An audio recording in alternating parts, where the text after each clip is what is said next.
Hey guys, this is Toby Rand from The Fell, and you are listening to Talking About Rock.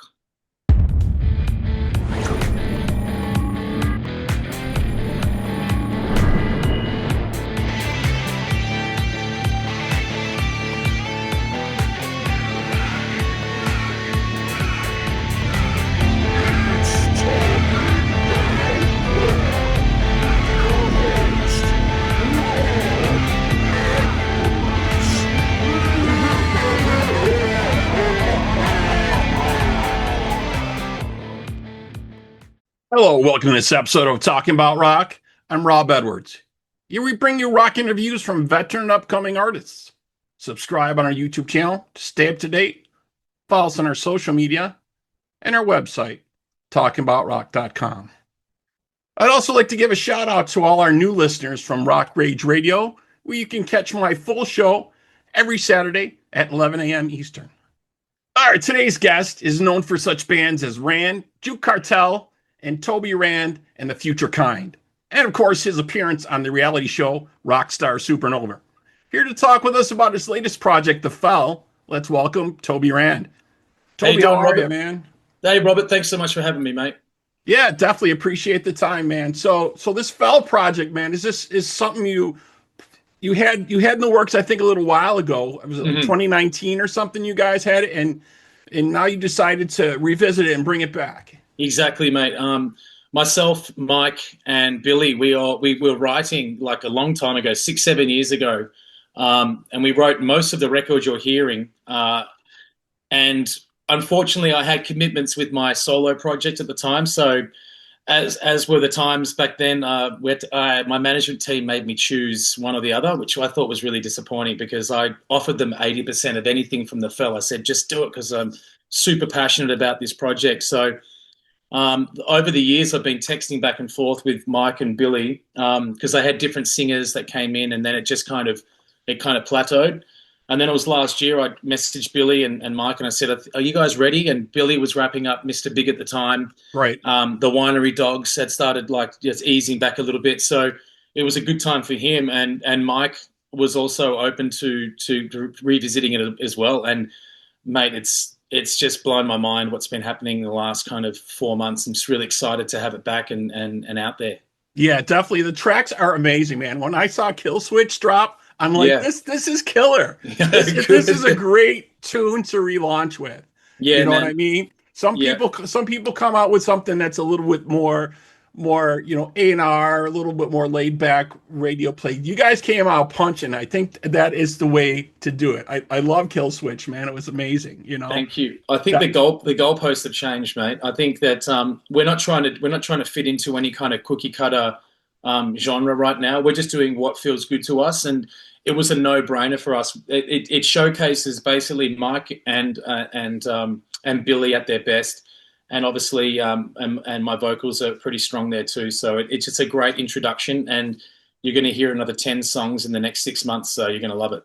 Yeah, definitely. Face Out was great. I know you guys got a new single that's going to be coming out also. I think that's dropping on the 24th. I think the third single, Trippin, is going to be released coming out. That'll be actually tomorrow. We're recording this just the day before. Yeah. But the music you guys got now, it's kind of like a departure from what Billy's kind of known for. It's more aggressive, and I'm really liking it. Definitely. Because it was interesting because I've obviously followed Billy's career with different iterations.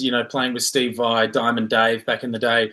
Mr. Big obviously is like epic, but if you think about Mr. Big, Eric Martin and Paul Gilbert are arguably some of the best that's ever been in rock and roll. So for him to take a little departure from the projects and do something like this is we're really grateful, and he really enjoys it. He showed it to a bunch of his peers, and he's getting some good feedback. So he's in. We're really passionate about it, and to be in a room with Mike and Billy, who are just at the top of their game as musicians, sometimes I just have to sit there and just watch and maybe have a beer and relax and let them do their thing. It's a beautiful thing, man. Yeah, being that I'm from the Western New York area, we follow Billy's career very closely. Obviously, he's been on the show a couple times. Just an amazing player, great guy. You know what I mean? Whatever he touches, definitely seems to stand out, which is great. And Mike is amazing on here, dude. I know. Have you heard of Mike before this record? Have you seen him before? Not as much, really. You know what I Yeah, mean? I have to go back and check out some other earlier stuff, but when I was reading through some of the releases, some of the credits, yeah. I'm like, Mike is crushing it on here too. Mike, he's one of the best guitarists I've ever worked with, mate. He is. I was just telling a lot of people, like, we went to his studio. We just recorded, 4-track live EP, which was the first time we really played together as a 4-piece, and it was so fucking awesome. Part of my language. And his studio is just, he's got like enough pedals to build like 3 houses just with pedals, because he is that admired in the guitar community. Right. He's incredible, and the way that he turns music around, because he mixed this record and we co-produced a lot of it together, and the way that he turns around this record and his diligence to his art and craft is freaking exceptional. So these are all fresh songs. It's not like stuff you had in the can before. It's all fresh, new stuff that you guys came up with. Well, these notes, so Killswitch was an old track, and so was Trippin. But what we've done is we revisited it. We did fresh drums, fresh vocal takes. Billy redid the bass and some of the stuff, and Mike redid guitars. But the songwriting had already been done. Me and Mike, we wrote 10 songs in like a month back in the day, and we're probably releasing about 6 of them. And then Face Out we wrote 3 or 4 months ago, so we decided to throw a new one in there. That came pretty quickly, and then as we get this EP out, we have another 5 already that we're just reworking into the mixing stage, and then me and Mike are working on 3 and 4 new fresh ideas that Billy will have in his email probably in the next few weeks as well. So generally what happens is we did a writing session all together, the 3 of us, and then we take those ideas, and then me and Mike kind of shop them around together. Billy does some remote recording, and then we all get together and join in the studio when they're ready to kind of put into the last moments. So, it's remote. Everyone's moving, still traveling quite a bit. We're still busy. Definitely. Yeah, definitely. And Killswitch is definitely hitting some numbers for that video. I think it was like over 60,000 views just for that video. I mean, it's probably over that now, but it's. Yeah, I really love that, man. It was just when that came out, I was like, yeah, this is going to be something hot. I really appreciate that, man. We're just it's one of those things, like I said, we don't have a big army behind us trying to like pushing this machine. We're putting out music that we're passionate about, and what's happened now is we've picked up a European agent. We've got an agent out here. We've got management. It's just starting to snowball with a really organic process. Nothing about it is fake. Everything is passionate. So. We hope that if we do get success, it's for the right reasons and not because we kind of bought this success, if you know what I mean. But utilizing our careers along the way is obviously helps a lot. Having Billy in the band, obviously, he's got a huge following, so that helps a lot as well. Yeah, you've definitely surrounded yourself with some great players on this, and your vocals are great. I really dig it.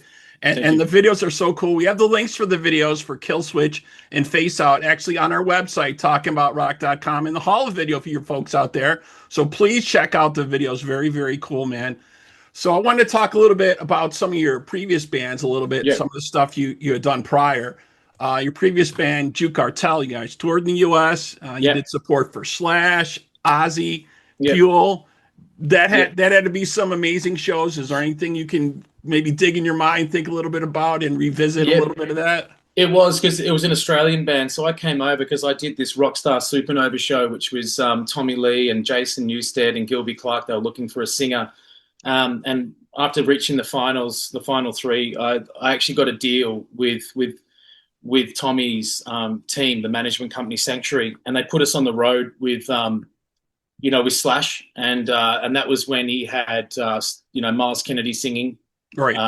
From Alter Bridge, obviously, and the Conspirators, and so some of the touring from that's when I kind of took my vocal aptitude to the next level, because Miles Kennedy is arguably such a great vocalist to kind of take experience from. He's very dedicated to his craft.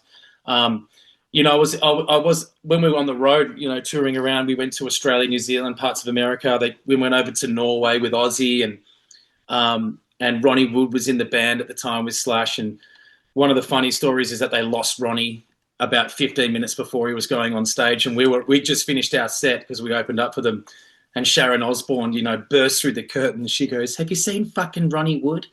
And we're like, "No." It's a pretty good Sharon Osbourne. He'd gone missing, and Slash was sober and is sober, and he was like furious and freaking out that one of the stars of his band had gone missing. But they found Ronnie, and as soon as they put the guitar on him, we ran up side of stage. He just owned it, and it was just miraculous. Like just watching these old rockers, just unreal to watch them on stage. It doesn't matter where they are, if they've had a few drinks, just it hits and they're just amazing to watch, like magic, Yeah, nothing like wait till the last minute. Usually hear stories like that about Ozzy, kind of a little mixed up on what he needed to do or stuff. I was talking to Vinny Appice about that one show he did with him, and Ozzy was coming up to him and he's like, "Where am I supposed to go? What am I supposed to do?" He's like, "What are you asking me for? I'm the new guy." I know, exactly.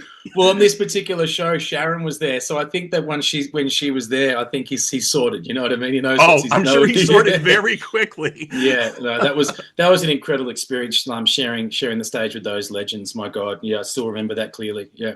Yeah, so Rockstar Supernova project, like you're saying, with Tommy Lee, that had to be just a great experience. Kind of brought stuff to the next level for you, definitely. It did, yeah. So Juke Kartel, the band in Australia, we just started doing the Taste of Chaos tour. We jumped on a couple of shows of the Warped, and then we just recently did a big stadium show with Nickelback, and our song was getting played on radio, and so we were like pretty happy in Australia, like this is going pretty well. But when the opportunity for me to come and sing on Rockstar, we just knew that it could elevate to the next level. And the only thing that would have changed is if the band from Rockstar Supernova was something that would gel with me. And as the show went on, I knew it kind of wasn't gelling with me. It was more, for the winner, Lucas, it was more suited to him. So that worked out in our favor. So the band came over, we got a deal, and that kind of. And I've been in America ever since, and I've had iterations of, ups and downs in my career, but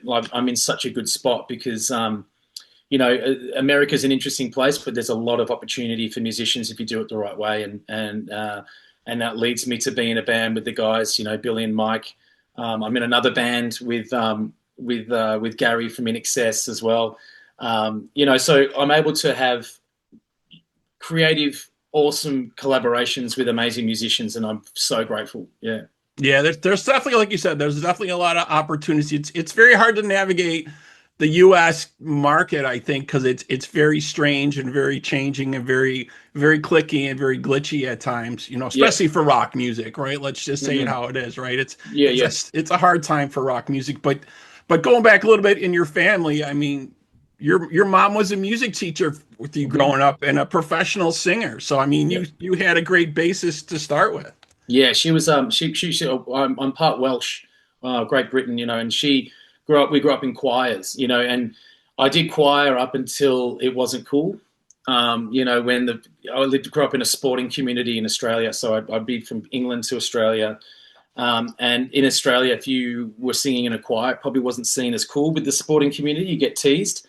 Right. So I kind of took a bout out of singing about 10, and then when my older brother started a rock band, I was like, okay, rock is where I'm going to go. And I used my singing aptitude for my mum to play rock and roll. And since like the age of 15, I think I've always been in a band.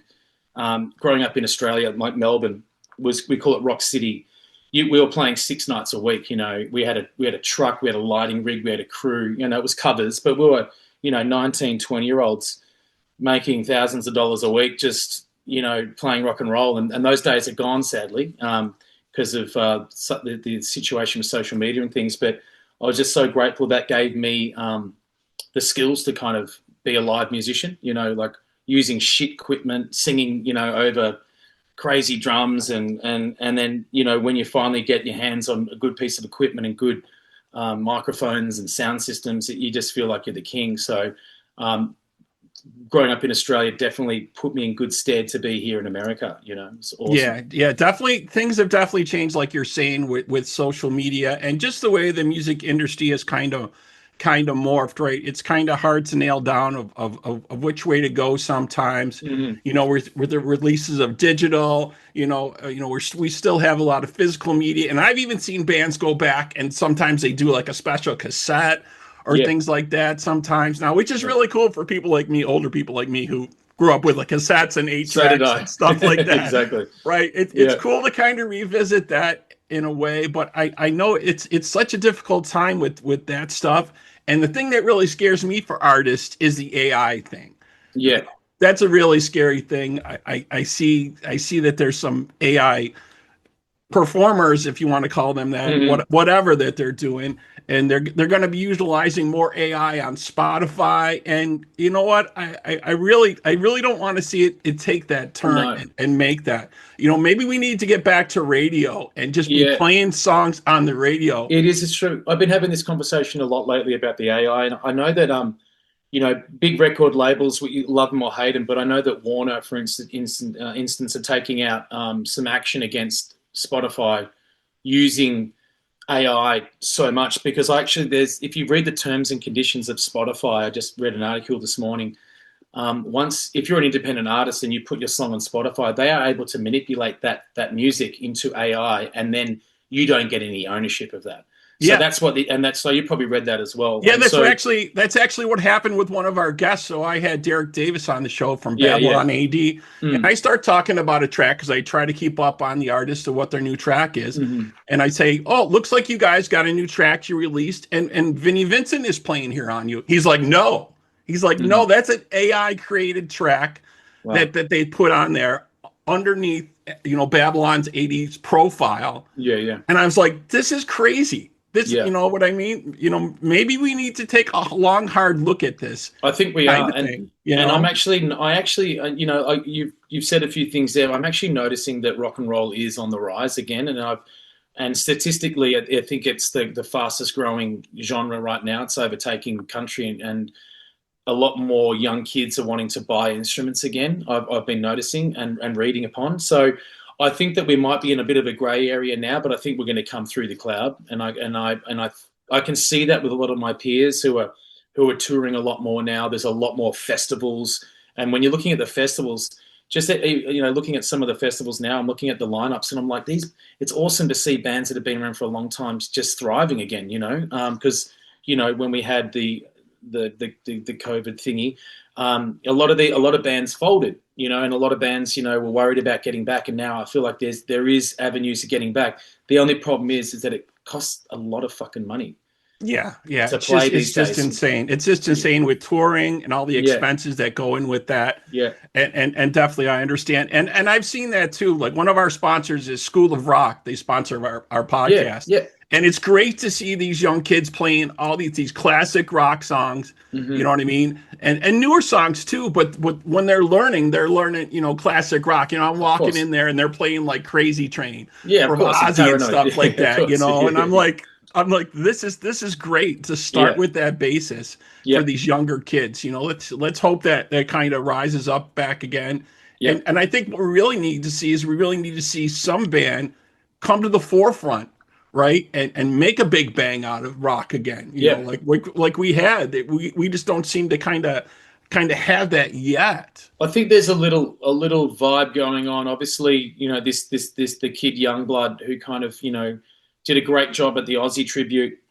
He kind of crossed over genres a little bit. Emo, pop. But I really enjoy his new record, and I love the fact that he gave Steven Tyler another record. Not gave Steven Tyler another record, but allowed Steven to not have to worry about being, singing up here as the front man. He utilized Youngblood to kind of partner with the vocal, sharing the weight, because, Steven's not healthy vocally, for long periods of time. Right. Joe Perry sounded fucking insane. And then, Matt saw him on drums, that speaks volumes, and they've written a bloody good album. And he's selling out shows. He's doing great. So now we need a little bit more. Now we need a little bit more injection along that lines. Not just him. We need a little bit more. So I hear where you're going with that. Yeah, and he was getting a lot of backlash at first when he kind of started getting a little bit more in the spotlight. Yeah, and I myself a couple years back had never even heard of him. My girlfriend is like, "You got to check this guy out. He's really doing great."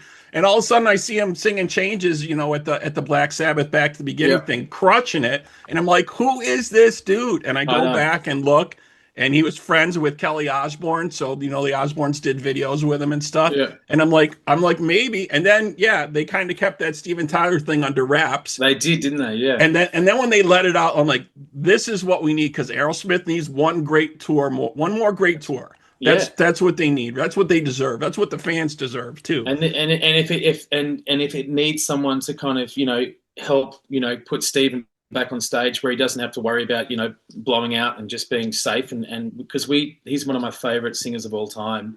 Yeah. And I want him to pass on that baton with pride, and I just recently, I have a residency in Las Vegas that I do with a bunch of musicians, and just recently I did a duet with Rod Stewart for the second year in a row, and so Rod gets on stage and he's 79, and he was freaking amazing. Like, his voice was on point, his attitude and his energy was like a 25-year-old, and so I kind of broached to him. I said, do you want me to be your son, and we can pass the mantle that way? He just laughed, but that would be a dream, just right. Like Youngblood and Steven. Dude, right. You're like maybe we can do the same type of magic here, because that's what they're doing. They kind of cross-branded. They kind of cross-branded Youngblood with Ozzy a little bit, and then now they're doing it with Steven, what I mean? I know. I'll skew a little bit higher, like Rod's a little bit older, so I'm a little bit older, and we'll just make that work. But that's a dream. But no, man, it's I think rock and roll is there, and like you said, just needs just a bit of a brighter spotlight on it, and I have positivity in that for sure. Yeah, I definitely do as well. That's kind of what the whole point of doing this show, and we started it during the pandemic just to kind of let everybody know out there, you need to support live music. You need to support these bands if you want to continue to see them. And we got another shot at seeing a lot of these classic bands that are coming out, so check them out as well.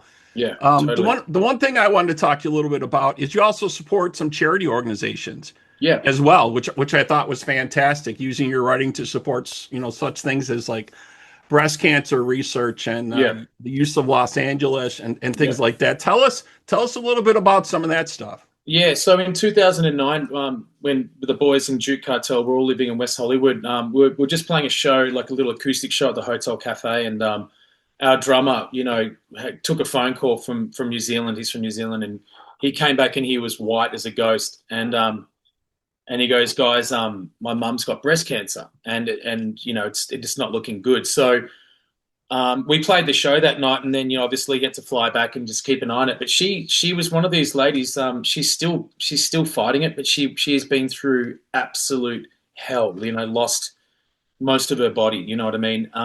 So with that, we decided that we would partner with the Komen Foundation in Los Angeles, and I wrote with Jay and the band. We wrote a song that went to charity, and then we ended up playing a show at the Dodger Stadium for the big walk that they do. And then we went down and we supported breast cancer awareness in Australia. We did shows for them and charity work for them. And then we, Playboy Radio, we became, one of their bands. And so we played shows at the Playboy Mansion. It was just, rock and roll is about, it's sex, drugs and rock and roll, whatever. But it's about, when you join a band, you want to play rock and roll because you want to play for women. And and so one of our things was like, we got to save the breast, and we right. And it was it was a play on words, but it was a very serious situation and still is. And so but all we shot a music video with some survivors, and we're still friends with a lot of these ladies, and we always keep tabs on them. So that was something really important to us, and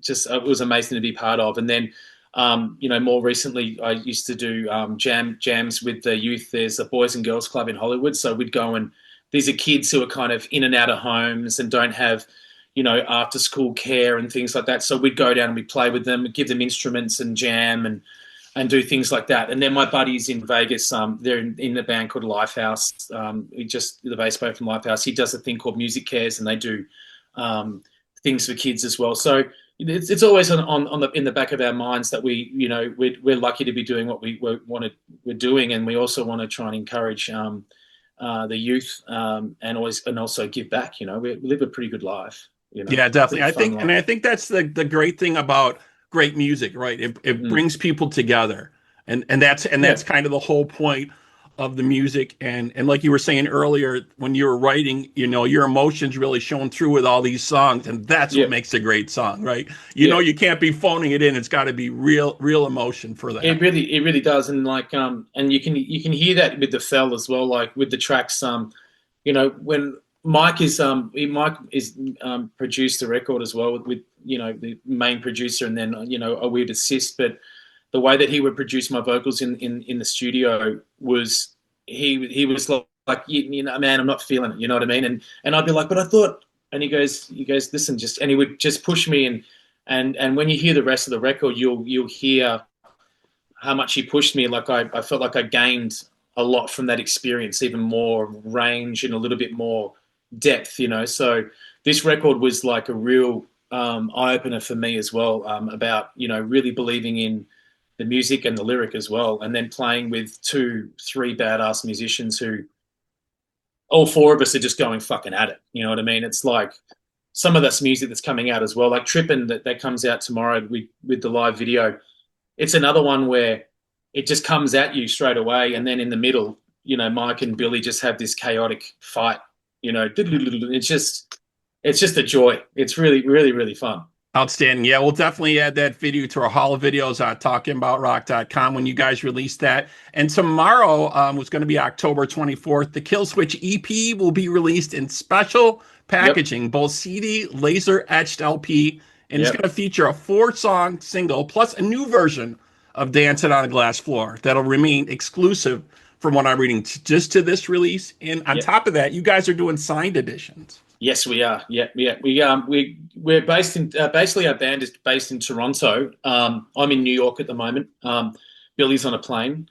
I just got off a plane, but yeah, basically, and we have like a cool merch team out there, and yeah, so we're going to do some signed editions. I think at 200 copies or something like that, and I've been waiting to put this music out for a long time. I'm so freaking pumped. Yeah, man. And then, like I said, the full album will come out next year, and it's going to be laden with a lot of influences that we had from the 90s, because when me and Mike are 90s kids, you know, we grew up with, you know, Stone Temple Pilots and Soundgarden and Pearl Jam. So you can't escape a lot of that influence with our current writing. And, you know, obviously Billy being the music connoisseur that he is, you know, it just throw it all into the mix. And that's what the fell is, man. It's fresh and it's new, and I'm excited about it. Yeah, definitely Killswitch has that 90s edge to it and that 90s punch. I really dig that. So any plans on taking this show on the road? You guys have been getting offers and stuff, or things maybe lined up coming out, or is that still in the works? It is. We're scheduling wise, we were trying to do you know, a local show in Toronto around the which is not going to, we should be looking in the next few months, hopefully, and maybe one in Buffalo at Billy's hometown. Which would be awesome. But we have an agency now who are taking us on, and we're pitching for festivals and runs of music for 2026. So not only will it be in America, but Europe as well. So yeah. Very, very cool. So we can't wait to see all that. Like we said, folks, you know, tomorrow there'll be signed editions for the Killswitch EP. We'll start shipping direct, and then also it's like November 28th. It'll be available in retail with the 4th single. I think you guys are going to do a version of Footprints on there. Footprints, I was reading also. The first song that we ever wrote, Footprints, one of my favorites. And we had, after I wasn't able to fulfill my duties, they had a couple of singers who came in and they recorded a new version. But we've now, this is the OG version. We recut and remixed it, and yeah, it's a banger. It's a good one. Yeah, definitely very cool. Well, thank you so much for taking some time, folks. All right, so that wraps up this episode of Talking About Rock. Thank you to my guest today, Toby Rand from The Fell. And to all our listeners and viewers, we hope you're doing your part out there and supporting live music wherever you are. Toby, again, man, thanks. Thanks, Rob. Appreciate it, mate.